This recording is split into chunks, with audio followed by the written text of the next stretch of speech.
오늘 우리가 읽은 이 본문에 나와 있는 사람은 요셉입니다. 저는 오늘 이 요셉을 머피의 법칙의 관점에서 한번 보려고 그러는 것입니다. 요셉은 자신의 인생에 일어나는 일들이, 나쁜 일이, 좋지 않은 일들이 반복적으로 일어났다라는 것입니다. 요셉은 형들에게 배신을 당한 거예요. 여러분, 모르는 사람이 차라리 배신을 하면 덜 배신당한 것 같아요. 그런데 내가 믿고 의지했던 사람이 배신하면요, 그 외로움은 훨씬 더 커지는 거예요. 요셉이 구덩이에 빠뜨려졌는데 천신만고 끝에 요셉이 건져진 거예요. 그런데 여러분, 형들은요, 자기 동생을 노예로 팔아버린 거예요. 그럼에도 불구하고 이 요셉은 자기가 있는 그 자리에서 성실했습니다. 그 속에서 친절했습니다.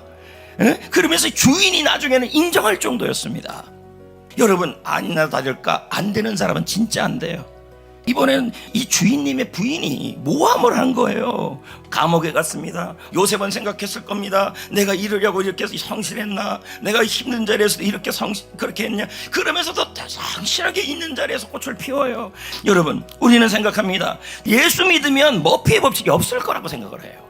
그러니까 예수 믿고 기도하고 봉사했는데 왜 고난이 옵니까? 그리고 그 고난이 왜 한 번으로 끝납니까? 전도하고 봉사하는데 왜 자녀는 속썩이고 내 몸은 왜 이렇게 아픕니까? 이거 진짜 예수님 믿는다는 말이 맞습니까? 돌이켜보면 다 머피의 법칙이에요.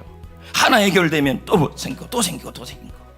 근데 저는 여러분에게 말씀드리고 싶은 것이, 예수 그리스도를 믿어도 이렇게 손해보는 일이 연달아 일어날 수 있다는 거예요. 그런데 여러분, 저는 그럼에도 불구하고 역설적으로 말하고 싶습니다.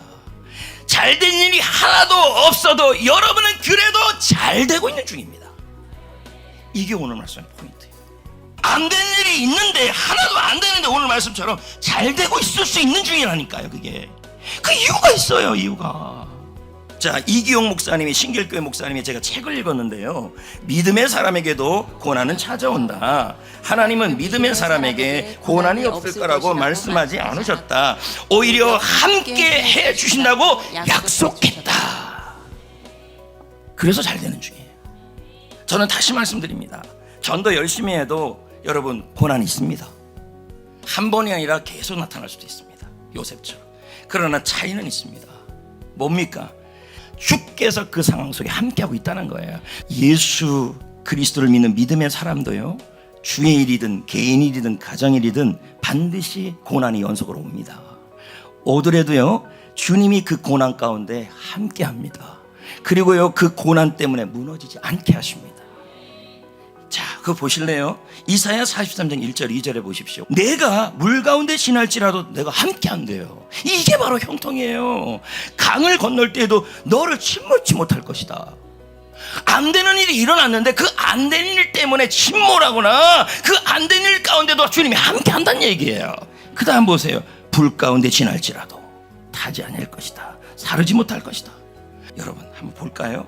우리가 형통하면은 흔히 뭐라고 생각하냐면, 와, 예수 믿었더니 형통합니다. 와, 예수 믿었더니 형통합니다 했더니 형통은 무슨 형통이에요? 주님이 말씀하는 형통은 여러분이 말하는 복이 아니에요. 잘 된다는 게 아니에요.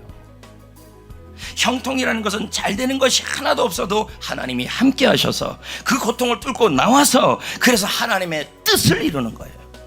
다시 한번 도전합니다. 잘 되고 있지 않는 중에서도 여러분은 잘 되고 있는 중이라는 것은 그 상황에서도 하나님이 함께하고 고난의 불이 우리를 사르지 못할 것이며, 그리고 고통의 물이 여러분을 침몰치 못할 것이며, 오히려 그 고난을 선으로 바꾼다는 거예요. 선은 뭐예요? 하나님의 뜻을 이루는 사람이 된다는 얘기예요. 하나님을 사랑하는 자, 그 뜻으로 부르심을 입은 자들은 모든 것이 합력하여 선을 이룬다. 이 선은 뭐예요? 그 고난까지 다 해서 하나님의 영혼을 살리는 사람으로 이루어간다는 얘기예요.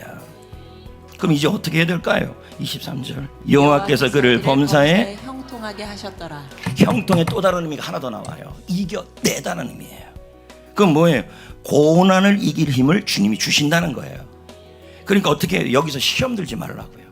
괜히 하나님께 실망하지 말라고요. 전도하다 봉사하다가 교회를 위해 봉사하고 헌물하다가 괜히 넘어지지 말라고요. 여러분, 이건 뭐예요? 하나님의 뜻을 이루는 과정이에요. 지금요. 그러므로 지금 있는 자리에서 이 고통은 지나갈 것이니까 주님이 주신 힘으로 여러분 이겨내야 되는데 어떻게 해요?